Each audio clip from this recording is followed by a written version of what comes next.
número 122. Amém? De novo, Salmo 122.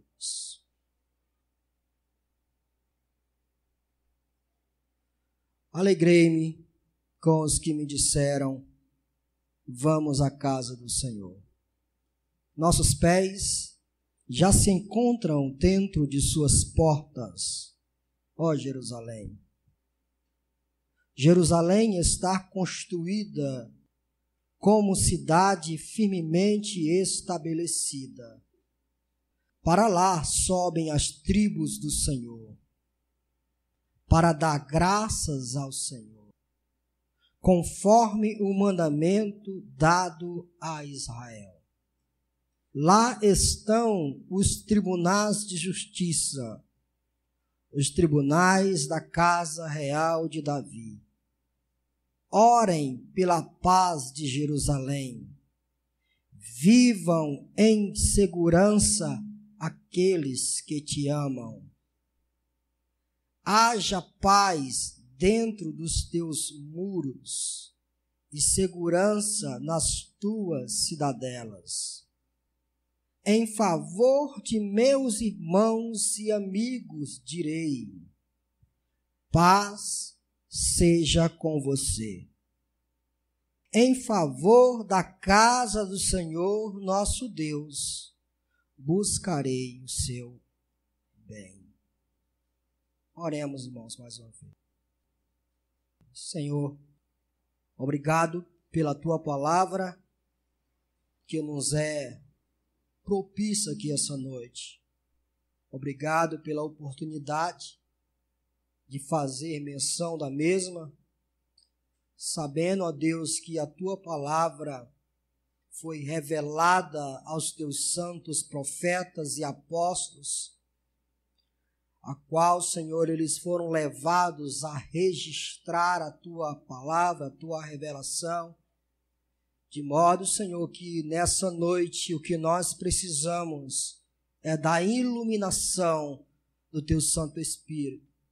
Precisamos que o mesmo venha abrir os nossos entendimentos para que possamos, ó Deus, entender o que o Senhor quis de fato revelar ao teu povo e o que o Senhor de fato quer nos ensinar através desse texto essa noite.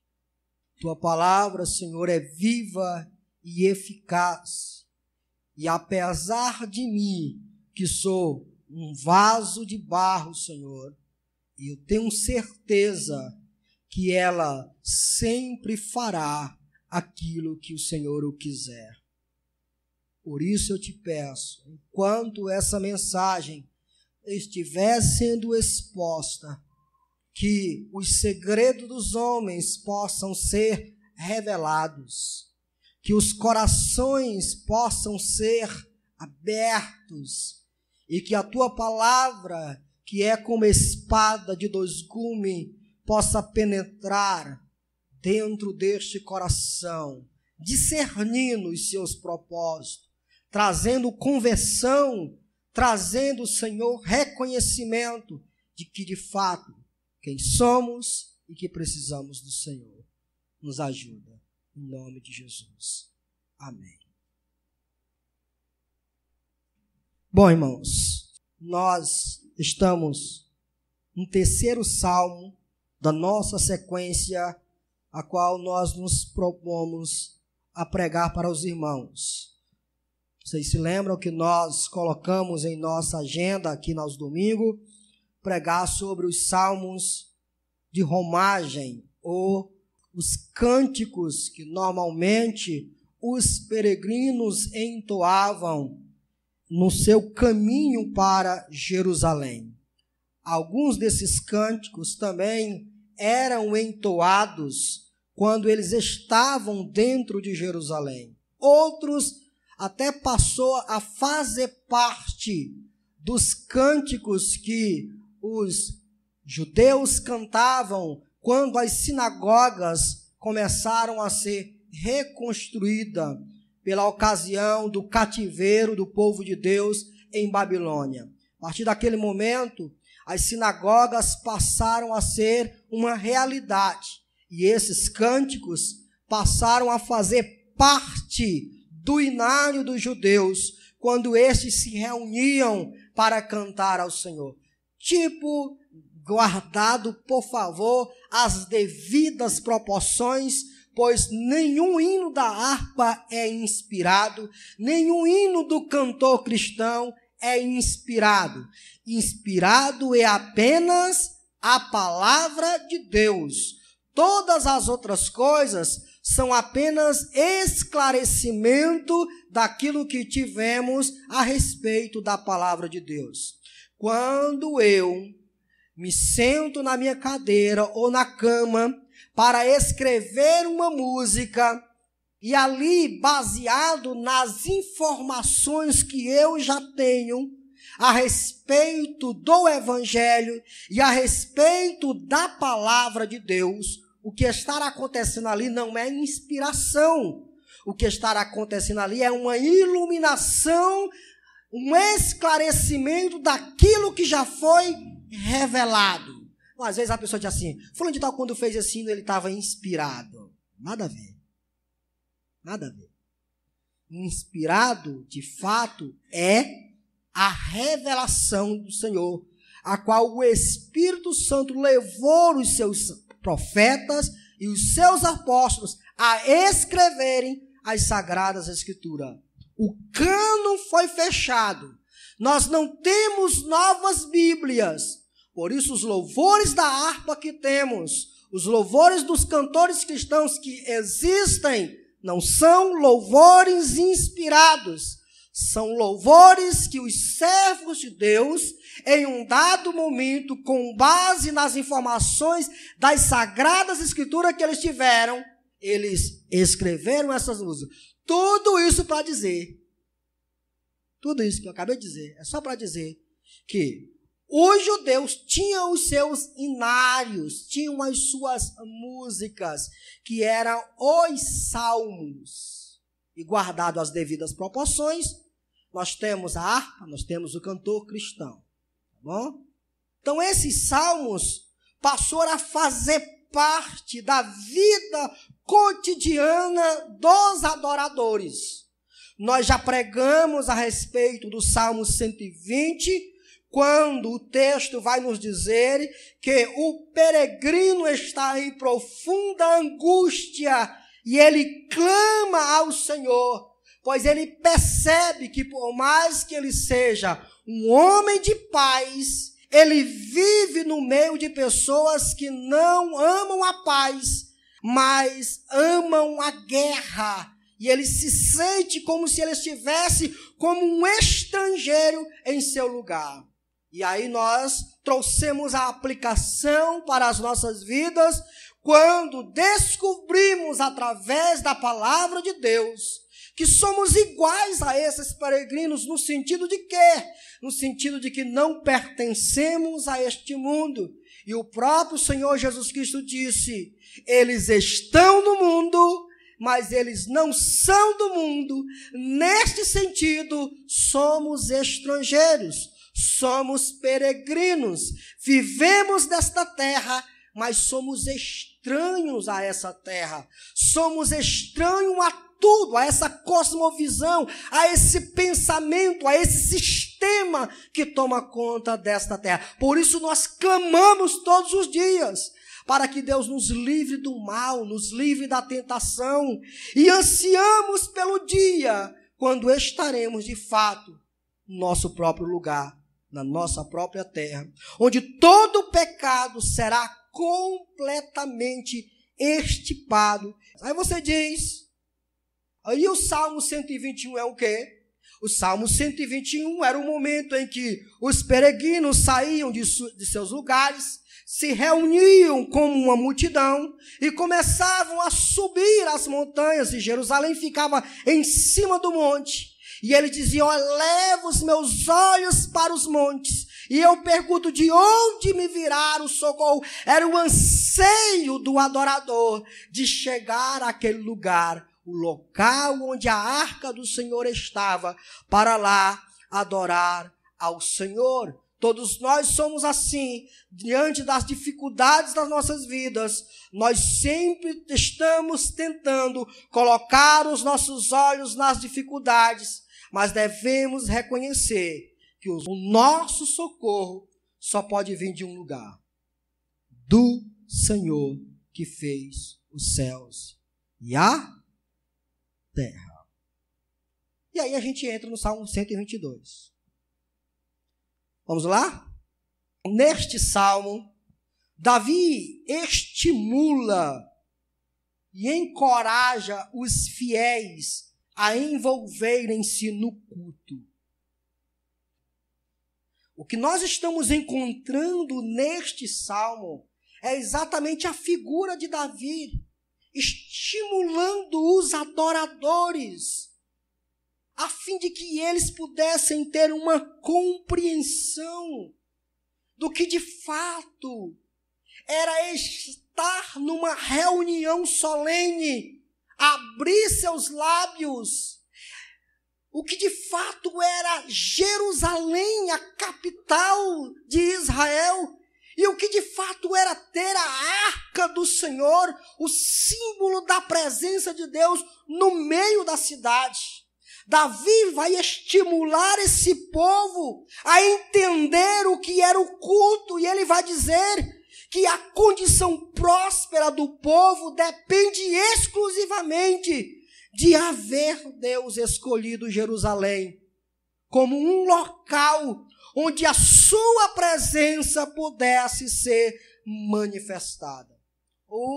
A mensagem deste salmo é exatamente conclamar o povo a entender o que é o culto, o que é a reunião solene diante do Senhor. Se nós lermos esse salmo de um modo tão superficial, sem entendermos que de fato o que Davi está querendo passar aqui é estimular esse povo à adoração, antes mesmo que eles se acheguem à casa do Senhor, antes mesmo que eles coloquem seus pés sobre Jerusalém, que eles de fato compreendam o que é essa reunião solene, o que era o culto ao Senhor, o que é tudo aquilo que os sacerdotes faziam. E nós iremos encontrar aqui, irmãos, algumas respostas para as nossas ansiedades e para a nossa sociedade moderna. Nós vivemos em épocas em que as pessoas têm se desiludido da igreja, têm se desiludido da reunião do culto, e elas têm se autoproclamado como igreja do Senhor, e elas acham que elas podem cultuar a Deus sozinha dentro das suas casas. Nós estamos vivendo em épocas em que esse pensamento tem sido uma tônica na cabeça de muitas pessoas. Há 20 anos atrás, era absolutamente improvável você se deparar com alguém e numa conversa com ele você ouvir isso. Que você é? Aí a pessoa dizia, não, eu sou crente. Eu não estou indo à igreja, mas eu sou crente. Há 20 anos atrás você ouvia isso de quem? Dos católicos. Era assim que era a tônica. Os católicos diziam, não, minha religião é o catolicismo. Meu pai é católico, minha mãe é católica, eu nasci num lar católico, sou católico, só não vou à igreja. Não sou católico protestante, só não vou à igreja. Isso era absolutamente improvável de você ouvir isso de um crente. Mas no momento em que nós estamos vivendo, na década em que nós estamos vivendo, o que mais se encontra é exatamente pessoas repetindo essas frases. Não, eu só não sou de uma igreja, eu não pertenço a uma igreja, mas eu sou crente, eu sirvo a Deus, faço os meus cultos em casa, leio minha Bíblia em casa e para mim está bom demais. Você já deve se ter deparado com alguma assim. O que nós vemos no Salmo 122 é exatamente, irmãos, uma eclesiologia no Antigo Testamento. É uma defesa do culto público, do culto em coletividade. E é exatamente, irmãos, um debate contra esses indivíduos que acham que pode ser igreja, que acham que pode cultuar a Deus dentro de seus quartos. O Salmo 122 vai bater exatamente nisso, contra essa ideia. Por isso que a Bíblia, irmãos, é linda. Foi escrita há muitos anos atrás, mas é absolutamente contemporâneo para aquilo que nós estamos vivenciando aqui essa noite. Veja que Davi, ele inicia o Salmo com um sentimento. Qual é esse sentimento, irmãos? Isso é alegria. Qual é esse sentimento? A alegria. Veja como ele inicia o Salmo. Alegrei-me com os que me disseram, vamos à casa do Senhor. Este Salmo demonstra um certo sentimento que Davi sente ao ser convidado para a reunião solene de adoração. Davi não se posiciona com desdém, mas há uma realidade de um sentimento tomando conta dele, quando por alguma ocasião alguém diz, Davi, vamos à casa do Senhor? Davi, vamos ao local de adoração? Vamos onde a arca do Senhor está e lá iremos adorar ao Senhor? Davi age com um sentimento que toma conta do seu ser e ele diz, alegrei-me com os que me disseram, vamos à casa do Senhor. A pergunta que todos nós devemos nos fazer e fazer ao texto é por que Davi se sentia tão feliz quando alguém lhe fazia esse convite? Porque eu não me sinto tão feliz quando alguém me faz esse convite. Na sociedade moderna não há essa alegria quando esse convite é realizado. Então eu quero descobrir qual a razão, qual o motivo que faz Davi se sentir tão alegre quando alguém lhe faz esse convite. Nós deveríamos fazer essa pergunta. Por que Davi se sentia de fato essa alegria? Por que esse sentimento invade seu coração ao ponto dele escrever este salmo para que fique para gerações futuras? E essas gerações futuras, quando o templo será erguido, lembremos, irmãos, que quando Davi está escrevendo este salmo, o templo ainda não está erguido. Porque quem foi que construiu o templo? Salomão, filho dele. Entretanto, o tabernáculo existia. E dentro do tabernáculo existia o quê? A arca do Senhor. Então, que isso fique bastante claro para os irmãos. Davi escreve esse salmo. E as gerações futuras, os peregrinos que irão de encontro a Jerusalém, irão entoar esse louvor. Por que Davi sente esse sentimento tomar conta dele? Primeiro, por causa da sociedade em que nos envolve. O que você quer dizer com isso? Veja o versículo 4. Para lá sobem as tribos do Senhor. Para lá sobem as tribos do Senhor.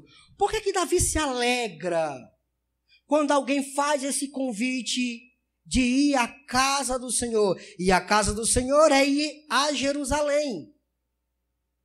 E a Jerusalém é simplesmente presenciar o fato de ver as 12 tribos de Israel se aproximando da cidade. Imaginem, irmãos, a cena. Vocês imaginam a cena? Manassés, Efraim, Naftali, Judá, Sacar, Zebulon. Você imagine a multidão de pessoas invadindo a cidade de Jerusalém para adorar ao Senhor, para cultuar ao Senhor. era nada mais do que 12 tribos que saíam de suas cidades, saíam de seus locais e invadiam uma cidade, entupiam essa cidade. Guardadas as devidas proporções, de novo vou dizer isso, você que talvez não é do interior não sabe o que é isso, mas nos interior tem uma festa, vocês sabiam disso? Tem uma vez no ano, tem a festa da santa não sei o quê, ou do santo não sei o quê. Aí é aquele momento em que a cidade fica entupida de pessoas. Aí tem todo tipo de comida típica, aí as feiras estão lá, a cidade fica invadida de pessoas. Um exemplo tem nada a ver, mas é só para vocês terem uma noção de que as tribos saíam de suas cidades e invadiam Jerusalém. As 12 tribos se situavam em lugares diferentes. E após a reunião solene, as 12 tribos poderiam se reunir. E juntas, elas poderiam lembrar os feitos do Senhor e cantar o que diz o Salmo 103. Bendiz a minha alma o Senhor, e tudo que há em mim, bendiga o seu santo nome, bendiz a minha alma o Senhor, e não se esqueça de nenhum só dos seus benefícios. Imagina, irmãos, o aglomerado de pessoas invadindo uma cidade. Passava-se meses sem o João ver o Francisco, mas de repente aquele era o momento em que o João via o Francisco, Francisco via o Raimundo, Raimundo via o José, e ali eles conversavam, batiam papo e começavam a falar das bênçãos que Deus havia derramado sobre a vida deles durante aquele período em que eles não se encontraram. Era um momento, irmãos, de sociedade. Era um momento em que as 12 tribos se tornavam uma. 12 tribos se tornam uma. E eu acho isso tão interessante, irmãos, a diversidade que é. Manassés com suas características, Efraim com as suas características, a tribo de Manassés, só conjecturando aqui, a tribo de Manassés com um nariz maior, a tribo de Naftalim com um olho inchado, a tribo de Zebulon com baixinho, a tribo de Judá gordinho. Eram características completamente diferentes um dos outros. Não, pastor, isso não tinha, não tinha, sim. Vocês se lembram que, por exemplo, no livro de Juízes, a Bíblia nos apresenta, por exemplo, uma tribo que confundia Shibolé com Sibolé. Eles tinham um sotaque diferente, que, por causa disso, o cidadão lá identificou que o fulano de tal era de uma tribo diferente. Então isso é interessante porque nós começamos a ver a diversidade. E queridos, isso é absolutamente simbólico. Por isso que o Antigo Testamento, o Novo traz luz sobre ele. E é evidente que quem está estudando o Antigo Testamento tem a revelação de Deus. Mas isso tem repercussão em uma outra coisa. O que é a igreja do Senhor, irmãos? É exatamente um aglomerado de povos, tribos, línguas e nações. Pessoas completamente diferentes uma das outras. É negro, é branco, é preto. Negro, branco, gordo, magro, alto, baixo. São características completamente diferentes. E não adianta eu tentar falar da universalidade. Vamos falar aqui da nossa igreja. Tem gente aqui que é bonito, tem gente aqui que é feio demais. Características diferentes. Tem gente que é gordo, tem gente que é magro. Tem gente que, por exemplo, já aprendeu a ter domínio próprio. Tem gente que ainda é um pouco avesso a domínio próprio. São características completamente diferentes na igreja do Senhor. Isso é lindo, irmãos. Isso é lindo, e ver que somos diferentes. Carecas, cabeludos. Gordo, magro. alto, baixo, feio, bonito, rico, pobre, mas somos todos um. Oh, irmãos, e eu agora olho para Cristo Jesus, quando Jesus faz a sua oração sacerdotal e diz: Pai, rogo para que eles sejam um, como nós somos um. Na Trindade, há diversidade, irmãos? Sim. Nós adoramos quantos deuses? Um. Mas a diversidade de pessoas na Trindade? Sim, Pai, Filho e Espírito Santo. Na igreja, há diversidade? Sim, gordo, magro, alto, baixo, feio, bonito. Mas somos uma igreja. Uma igreja. Abra suas Bíblias em Atos dos Apóstolos, capítulo 2, versículo 42. Por favor. Atos dos Apóstolos. A igreja do Senhor Jesus, irmãos, tem as suas reuniões solenes, onde nós adoramos o Senhor, cantamos ao Senhor. Prenda isso. E essa reunião de adoração nos dá uma oportunidade de, assim como Atos dos Apóstolos, capítulo 2, versículo 42. Olhem para cá, e vocês vão perceber o que eu vou dizer. 12 tribos, completamente diferentes, mas em um dado momento se reuniam, falavam sobre a vida, sobre aquilo que Deus havia manifestado na vida deles. Isso estreitava os laços. Tinham amizade ali sendo feita entre a tribo X e a tribo Y. Quando nós nos reunimos na igreja, evidentemente que nós não nos reunimos como um clube. Nós nos reunimos, e hoje eu vou já falar aqui, para adorar ao Senhor. Porém, além disso, andando lá no campo terciário dos propósitos pelo qual nós nos reunimos, ao terminar a reunião solene, nós podemos olhar para o irmão, para a irmã, conversar com ele, perguntar sobre a vida, sobre o que Deus fez com ele durante a semana, e assim nós estreitamos os nossos laços. Por isso que Davi se alegra, porque o fato de haver reunião é o fato de haver uma oportunidade de estreitar os laços entre os israelitas. Que coisa magnífica. Capítulo 2, versículo 42. Ele se dedicava ao ensino dos apóstolos e à comunhão, ao partir do pão e às orações. Todos estavam cheios de temor, e muitas maravilhas e sinais eram feitos pelos apóstolos. Os que criam mantinham-se unidos e tinham tudo em comum, vendendo suas propriedades e bem, distribuíam a cada um conforme a sua necessidade.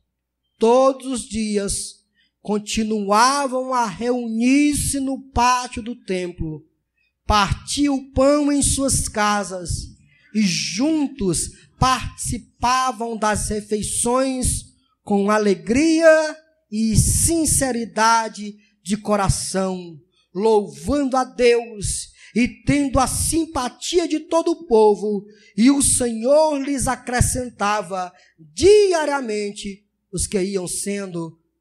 Veja uma unidade, pessoas diversas dentro da igreja, mas tendo tudo em comum. São um. Não existe, por exemplo, aqui nesse texto, não existe objetivos próprios. Os objetivos são comuns, as ideias são comuns, porque na reunião nós nos tornamos um. Mas é incompreensível quando num dado momento do culto, onde o culto não é particular, o culto é coletivo. Não existe um culto na igreja que eu vou fazer o meu culto aqui no meu lugar. O culto é coletivo. Por isso que todos nós devemos prestar atenção à liturgia do culto.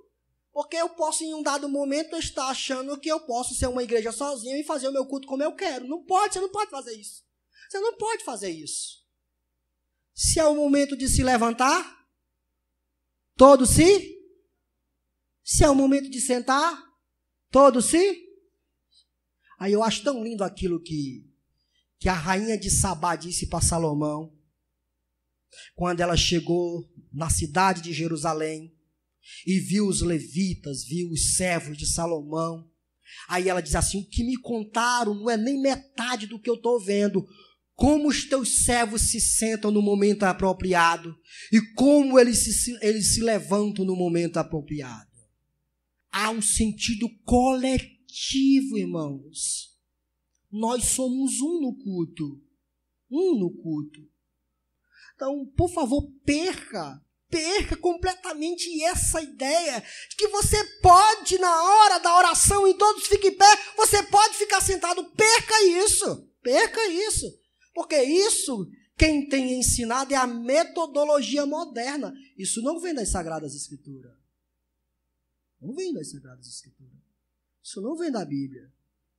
Isso é de um espírito rebelde da época. Dos anos 80. Eu posso ser o que eu quiser ser. Eu faço as coisas como eu queira que as coisas sejam. É um espírito rebelde da época, que não se submete a uma coletividade. Culto é algo coletivo, onde nós nos reunimos para juntos sermos um. É por isso que Davi se alegrava. 2.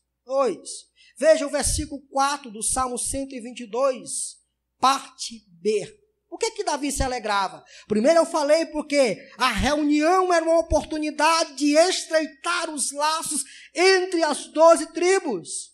Segundo, a reunião é uma oportunidade onde os peregrinos tinham de exercer seus exercícios devocionais. Olha o que diz o versículo 4, parte B. Qual é a razão pela qual faz com que as tribos subam a Jerusalém? Qual é, irmãos? Vocês estão vendo a palavra para? Para não é para parar. Para lá sobem as tribos do Senhor. Para que, salmista? Para que, Davi? Para que eles sobem para lá? O texto explica: para dar graças ao Senhor. Isso é tão interessante, irmãos. Por que é interessante, pastor? Porque o culto dos judeus, irmãos, tinha uma série de restrições. Uma série de restrições. Quem matava o cordeiro? O sacerdote. Quem derramava o sangue do cordeiro? O sacerdote. Quem entrava no tabernáculo? O sacerdote. Quem mexia nos castiçais? O sacerdote. Quem comia os pães da proposição? O sacerdote. Quem entrava dentro do Santo dos Santos? O sumo sacerdote. O povo em si eram restringidos de entrar no tabernáculo. Tinha uma série de restrições. Mas é tão interessante, irmãos, que eles percebem que o que os sacerdotes estão fazendo, eles estão fazendo. Eles fazem parte daquilo. Tanto era que no dia da expiação, o sacerdote colocava as mãos sobre o cordeiro que iria ser degolado, e todos eles estavam olhando para aquilo. E o sacerdote confessava os pecados do João, da Maria, do Chiquinho, de Israel todo. Imagine a cena, irmãos. Depois eles diziam amém. E depois o cordeiro era degolado. Eles sabiam que o sacerdote, ao fazer aquilo, eles estavam nas costas do sacerdote. Eles estavam sendo um com o sacerdote. Eles tinham a possibilidade de exercer seus deveres. devocionais. Eles cantavam. Eles compreendiam tudo aquilo. Eles diziam, assim sejam, embora que algumas coisas fossem restringidas a certas pessoas, como os sacerdotes e aos levitas. Mas eles sabiam que era preponderante eles estarem lá. Não poderia faltar. Eles não poderiam faltar. Se faltasse, eles deixariam de exercer seus deveres devocionais. Não poderiam faltar. Estar na cidade de Jerusalém, diante do culto ao Senhor, é uma oportunidade de exercer os exercícios devocionais. Porque era lá, além de todo o culto que o sacerdote abria a Torá, abria o livro da lei e instruía o povo. O povo, quando voltava para casa, seus ouvidos tinham ouvido o livro da lei e eles voltavam com o coração cheio de alegria em saber que a aliança que Deus havia feito ainda continuava de pé para com eles. Eles exerciam seus deveres devocionais que Deus havia ordenado para com eles. Por que todos nós devemos nos alegrar quando nós temos a oportunidade de vir ao culto? Primeiro, porque isso aqui que estará acontecendo é uma oportunidade que temos para estreitar os laços com a Maria, com o João, com o Francisco e assim por diante. Não termine o culto e vá embora. Diga pelo menos a paz do Senhor para o seu irmão. É uma forma de você estreitar os laços. Pergunte pelo menos como é que ele está. Se ele comeu, se ele não comeu. Se ele quer pizza, se ele não quer pizza. Se ele tem carro para ir embora, se ele não tem. Se ele está indo a pé, você tem carro, você pode levar ele. Estreite os laços. É uma oportunidade que nós temos de estreitar os laços. Além disso, por que nós temos que nos alegrar quando o culto do Senhor é uma realidade? Porque tudo o que está acontecendo aqui é uma oportunidade de nós exercermos nossas disciplinas cristãs. Deus ordenou isso, irmãos. Há uma ordem onde todos nós estamos debaixo dela. Deus nos salvou, mas Deus nos reúne dentro de uma igreja, dentro de um corpo físico, para que através daquele corpo físico nós possamos exercer as disciplinas que o Senhor ordenou para que exerçamos. Ora, irmãos, quando nós estamos cultuando, qual é a primeira coisa que nós fazemos? Oramos. Logo, nós oramos juntos. Por isso que eu não me canso de dizer, quando o pastor está orando e dizendo, Senhor, obrigado por essa oportunidade que o Senhor me concede. Quando eu estou orando, você está orando. Vocês sabiam disso, irmãos? Ou não? Por que os hebreus, os judeus, iam para lá? E enquanto o sacerdote estava realizando o culto, eles se alegravam naquilo, porque eles sabiam que estava nas costas do sacerdote. Quando o seu irmão está orando e você está ouvindo tudo aquilo, porque quando ele lá no finalzinho ele diz assim, muito obrigado, Senhor, em nome de Jesus. Aí quem está orando espera ouvir o quê? Amém. Por quê? O que significa amém? Assim seja. É por isso que uma oração onde não se ouve nada, um diz blá blá blá, outro diz blá blá blá, outro diz blá blá blá, outro diz blá blá blá, não pode se dizer amém. Não pode se dizer amém. Por isso que eu tenho que ouvir o que o meu irmão está dizendo. Senhor, obrigado pela noite que o Senhor me deu. Obrigado, Senhor, por esse culto, pelo sangue de Jesus que é derramado na cruz. Porque eu vou estar esperando aquele momento do meu irmão dizer, em nome de Jesus eu digo, eu confirmo com ele, Senhor, amém. Vocês estão me entendendo, irmãos? Se você não diz amém, você não participou da oração. Perdeu a benção. A próxima vez que seu irmão for orar, quando ele disser em nome de Jesus, Senhor, diga amém. Porque isso aqui é culto, isso é um culto coletivo, onde todos nós participamos. Quando o irmão está orando, eu estou orando com ele. Quando o irmão está cantando, eu estou cantando com ele. Quando, por exemplo, a ceia está sendo administrada, todos nós participamos daquele momento. O único momento em que nós não é quem fazemos para Deus. Escutem, o único momento do culto onde nós temos que nos sentar, parar, porque já não é levado a Deus, já é Deus trazendo para nós. Qual é esse momento, irmãos? É isso aqui que está acontecendo. Por isso você tem que ficar quietinho, com reverência, ouvindo. Porque diz o Salmo, cale-se diante dele toda a terra. Reverência diante do Rei, do Senhor dos Senhores. Ele é quem fala, nós nos calamos. Sobre bem, Efésios capítulo 5, versículo 18, por favor. Efésios 5, 18. O que é um crente cheio do poder? O que é um crente cheio do Espírito Santo? Tem gente que tem dúvida a respeito disso. Paulo lhe diz o que é. Efésios capítulo 5, versículo 18.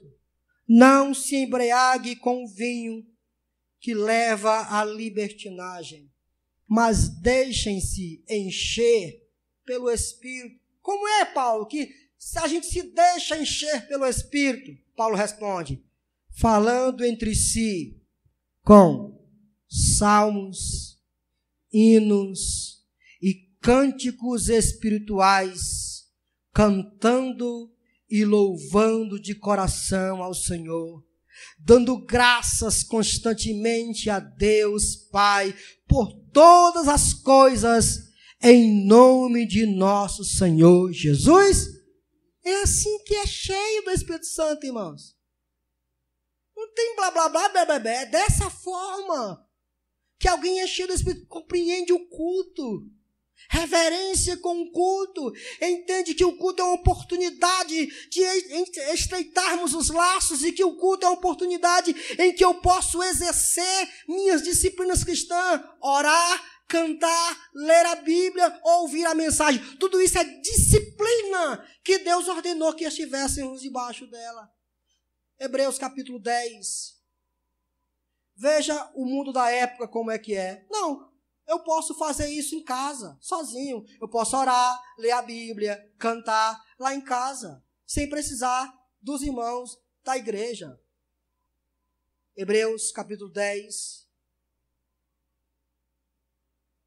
versículo 23. Apeguemo-nos com firmeza à esperança que professamos, pois aquele que prometeu é fiel. 24. E consideremos uns aos outros, olha aqui, consideremos uns aos outros, para nos incentivarmos ao amor e às boas. Olhem para cá. Consideremos uns aos outros, porque esses outros vai me incentivar às práticas das boas obras. Versículo 25.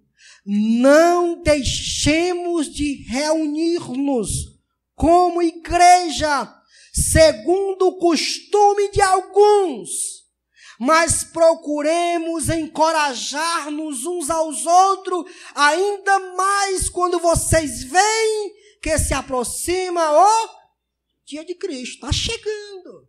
Por isso que nós devemos nos reunir, irmãos, porque cada vez que nós nos reunimos, é uma oportunidade que Deus nos dá para orar, para ler a Bíblia, para cantar, para ficar exposto à palavra de Deus. E quanto mais nós ficamos expostos a tudo isso, mais nós nos santificamos e esperamos que o dia de Cristo se aproxime. Quanto menos tudo isso, menos esperança que o dia venha.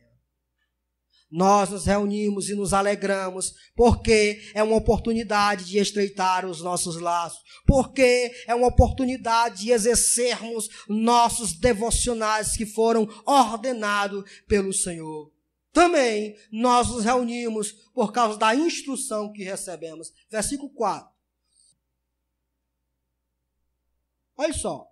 Por que as tribos se reuniam? Para dar graças ao Senhor.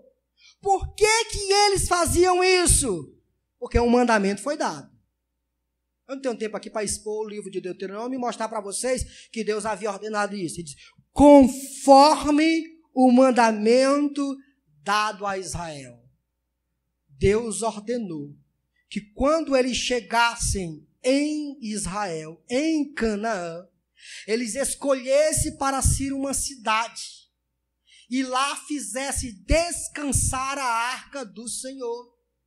E era para lá que eles deveriam se reunir e cultuar ao Senhor. E nenhum outro lugar mais. Somente lá eles deveriam fazer. Uma ordenança de Deus. Um mandamento da parte do Senhor. Eles não deveriam quebrar isso. Por que quando as tribos se dividiu, irmãos? Jeroboão, a primeira coisa que Jeroboão fez foi construir altares em lugares diferentes. A Bíblia diz que Jeroboão sabia, eu não posso deixar que as 10 tribos continuem indo para Jerusalém. Porque se eles continuarem indo para Jerusalém, eles vão ficar ouvindo a admoestação do sacerdote. Eles vão ficar ouvindo a leitura da lei. E eles vão ficar sendo instruídos sobre o mandamento do Senhor. Eu tenho que desviar essas pessoas do culto lá em Jerusalém. Porque fazendo isso, eles não aprenderão, eles necessitarão de outra coisa. Nós nos alegramos em que haja culto. É porque o culto é uma oportunidade de sermos instruídos, de sermos ensinados, de sermos admoestados pelo Senhor. Veja como o próprio Davi diz isso no Salmo 27. Leia comigo, por favor. Eu vou deixar metade dela para o próximo domingo, tá bom, irmãos? Amém? Amém. Vou terminar aqui. Salmo 27, versículo 4, o que ele diz? Uma coisa pedi ao Senhor, é o que procuro, que eu possa viver na casa do Senhor todos os dias da minha vida. Para quê, Davi? Olha para cá. Deixa de ser besta, Davi. Para que isso? Rato de igreja. Indo para a igreja direto. Indo para o culto. Para que esse negócio de ir para o culto na quarta-feira, no domingo? Só basta ir para o culto uma vez no mês. Escute, é nessa pegada que a Europa hoje, eu estava no script na minha cabeça de trazer os dados para vocês, mas eu não consegui pegar esses dados. Mas a Europa hoje não é mais cristã. A Europa hoje é pós-cristã. Hoje tem igrejas na Europa onde não se tem mais culto. Só existe um culto uma vez no ano, que é no Natal. Todos os membros daquela igreja X se autoproclamam e dizem que são membros da igreja. E quando é no Natal, o pastor daquela igreja faz o culto, reúne todo mundo, e aí faz aquele negócio e todo mundo vai embora. O ateísmo tem tomado de conta da Europa de tal forma que tem amedrontado a América do Sul, a América do Norte. Tem sido coisas horríveis. Os templos mais lindos do mundo, eu olho para aqueles templos e digo, oh, Senhor, me dá um templo como esse. Tem agora sido vendidos para boates, para motéis. Tem sido fechados, porque não tem como sustentar o templo, o local específico. Porque os crentes não se reúnem mais e não são mais instruídos. Por quê, pastor? Porque começou exatamente por uma ideia. Não precisa ir para o culto na quarta, no domingo. Não precisa ir para a escola bíblica dominical. Eu já conheço Cristo. Deus, eu amo o Senhor, Ele mora no meu coração. Ave Maria, Ele é tudo para a minha vida. Começou exatamente assim lá, começou assim, irmãos. E aqui já está assim. Aqui já está assim. O Brasil já está assim. Já tem essas raízes. Juntar os crentes para a oração. Juntar os crentes para o culto de instrução, de ensino sistemático da palavra de Deus. Para que isso, pastor? Eu já vou no domingo. Para que isso? Davi diz para quê? Davi diz para quê? Olha só, ele diz: uma coisa peço ao Senhor, e é o que eu procuro, que eu possa viver na casa do Senhor todos os dias da minha vida. Deixa eu quebrar de novo aqui o texto. Davi está escrevendo um salmo antes do templo ser erguido. Se Davi está escrevendo um salmo antes do templo ser erguido, o que Davi tinha em mente como templo e casa do Senhor era o tabernáculo, um local feio.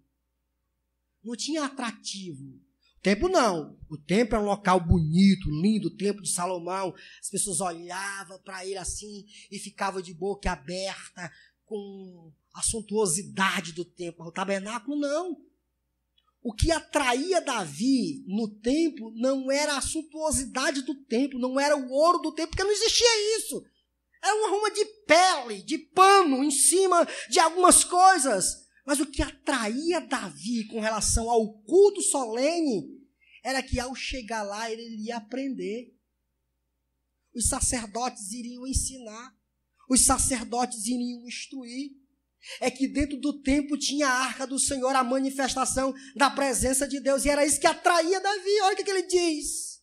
Por que ele faz isso? Que eu possa viver na casa do Senhor todos os dias da minha vida. Ao motivo, contemplar a bondade do Senhor e buscar sua orientação no seu templo. Buscar orientação, buscar instrução, buscar ensinamento, buscar ser educado diante das Escrituras e daquilo que os profetas e o mediador Moisés havia falado. Davi, irmãos, não é como nós. A oração de Davi é uma coisa, peço ao Senhor, que eu possa morar na casa do Senhor todos os dias da minha vida, para contemplar a sua beleza e ser instruído por Ele. Culto onde nós participamos nos traz alegria, pelo fato de que, ao participar do culto, existe um momento dentro do culto em que somos levados à instrução, ao ensinamento. É 1h e 10 de palavra, no tempo, direto, instruindo, para que você possa dizer, como o Salmo 119, lâmpada para os meus pés é a tua palavra, e luz para os meus caminhos. Lâmpada. Eu não dou um só passo sem primeiro a tua palavra não clarear os meus pés. É no culto que nós aprendemos isso, irmãos. É no culto. Foi para isso que Deus outorgou os mestres na igreja, os pastores na igreja. E é evidente que você não tem tempo de estudar e de se aprofundar nas Sagradas Escrituras como alguns na igreja, como pastor da igreja. Por essa razão, irmãos, o que Deus exige de você é que apenas você exerça as suas disciplinas cristãs. Você lê a Bíblia todos os dias, como come todos os dias. Você ore todos os dias, como bebe água todos os dias. Você medite na palavra de Deus todos os dias, como você toma banho todos os dias. Mas existe um indivíduo dentro da igreja, responsável por educar a igreja, por ensinar a igreja, por instruir a igreja. Que é quem? O pastor. Esse, a Bíblia diz que ele vai se apresentar diante de Deus. E Deus vai requerer tudo o que ele falou diante da igreja. Veja comigo o Salmo 73. E aí a gente encerra, caminhando para o final. Por que que Davi se alegrava quando alguém lhe fazia esse convite? Primeiro eu falei que é porque a reunião solene do culto ao Senhor fazia com que as tribos se reunissem em um só lugar, fazendo com que houvesse um envolvimento, um relacionamento entre todas as 12 tribos.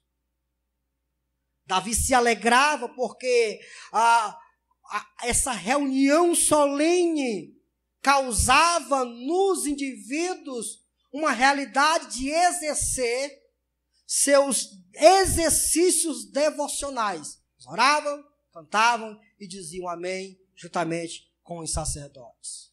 Por último, dessa mensagem, dessa noite, a realidade do culto é uma realidade onde, além de estreitar os nossos laços, além de cultuarmos ao Senhor, dar graças a Ele, nós também somos levados à educação cristã, somos instruídos pelo Senhor.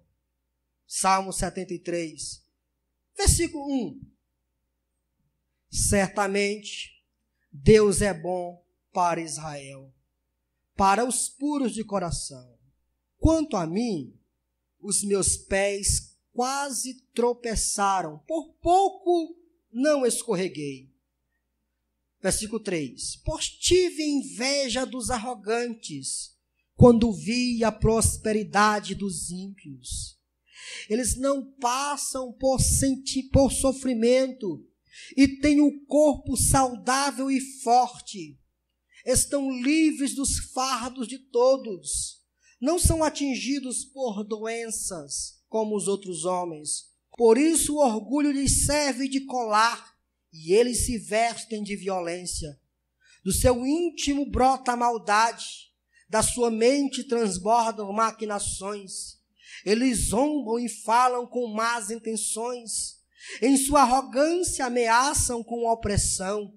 Com a boca arrogam a si os céus, e com a língua se apossa da terra.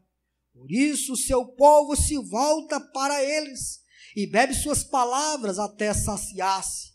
Eles dizem: como saberá Deus? Terá conhecimento Altíssimo? Assim são os ímpios, sempre despreocupados, aumentam suas riquezas. Certamente foi inútil manter puro o coração. Certamente foi inútil lavar as minhas mãos na inocência. Por quê? Pois o dia inteiro eu sou afligido. Todas as manhãs sou castigado.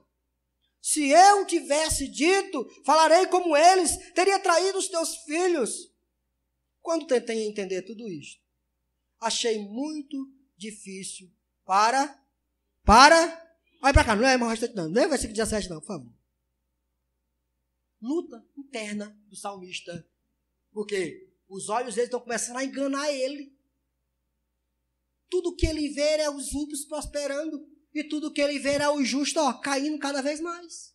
Tudo que ele vê é o ímpio com saúde, e tudo que ele vê é o justo com doença. O justo, dentre os justos não tem muito rico, quer ver? Quem é rico aqui na igreja? Não, que não possa ter. Vocês já perceberam, irmão, que a maioria esmagadora dos crentes da igreja são tudo de classe média baixa? Pobre. Ele diz, não dá para entender. Aí a teologia da prosperidade. Se Deus é um Deus dono do ouro e da prata, e Ele é o meu Pai, a lógica é os filhos dele ser rico. Essa é a lógica da coisa. É ilógico outra coisa. Asaf estava passando por esse mesmo dilema. Olha a teologia da prosperidade aqui tomando conta de Asaf. Teologia da prosperidade. Ele já estava ficando cego, irmão. Sendo levado pelos olhos. O coração dele estava começando a tomar conta dele. E ele apenas começava a acreditar naquilo que os olhos dele diziam. Foi preciso ele tomar uma decisão drástica. Que decisão? Versículo 17. Até que entrei no santuário de Deus e então compreendi o destino dos ímpios. Ele começa a bravejar, derramar seu coração e dizer: não estou entendendo nada. Está tudo às avesso. O que é para ser rico não é rico. O que é pobre, o que era para ser pobre é rico. O que era para ter saúde não tem saúde. Está tudo às avesso. Aí ele entra dentro da casa de Deus.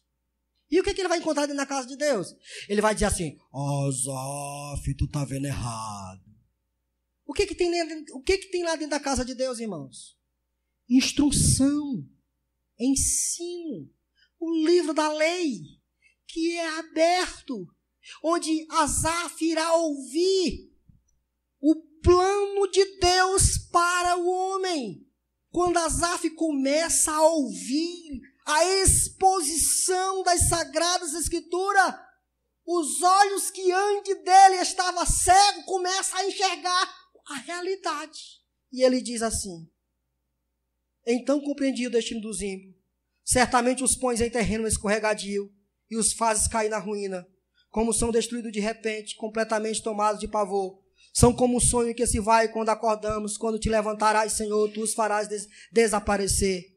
Quando o meu coração estava amargurado e no íntimo eu sentia inveja, agi como insensato e ignorante.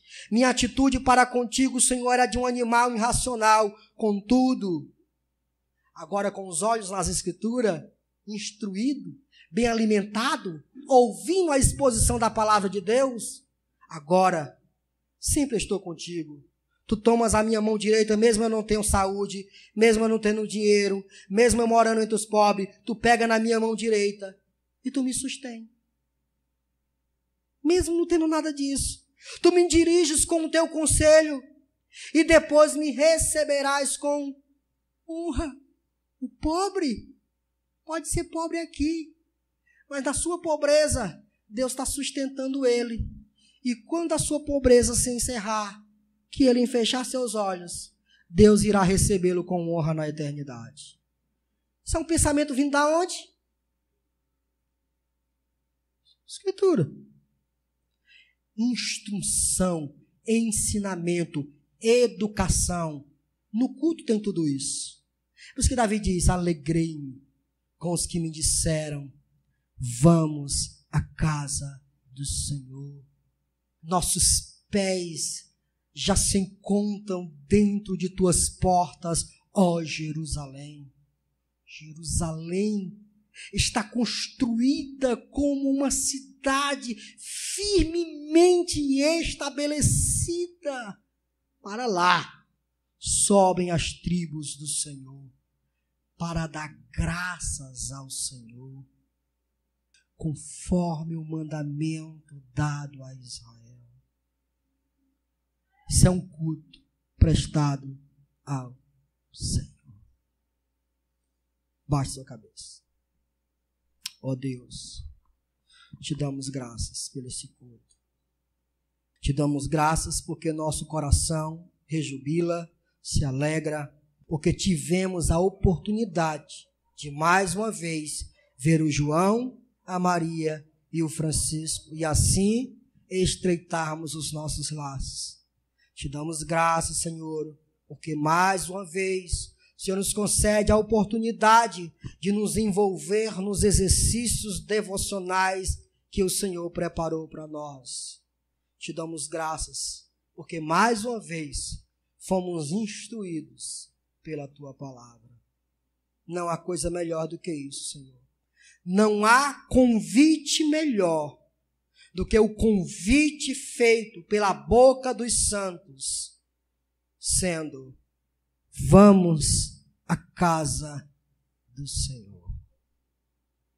É melhor do que qualquer outro convite, é melhor do que ir a qualquer festa, é melhor do que ir à praia, é melhor do que qualquer outra coisa Pois aqui, Senhor, estreitamos os nossos laços. Pois aqui, Senhor, exercemos nossas disciplinas cristãs.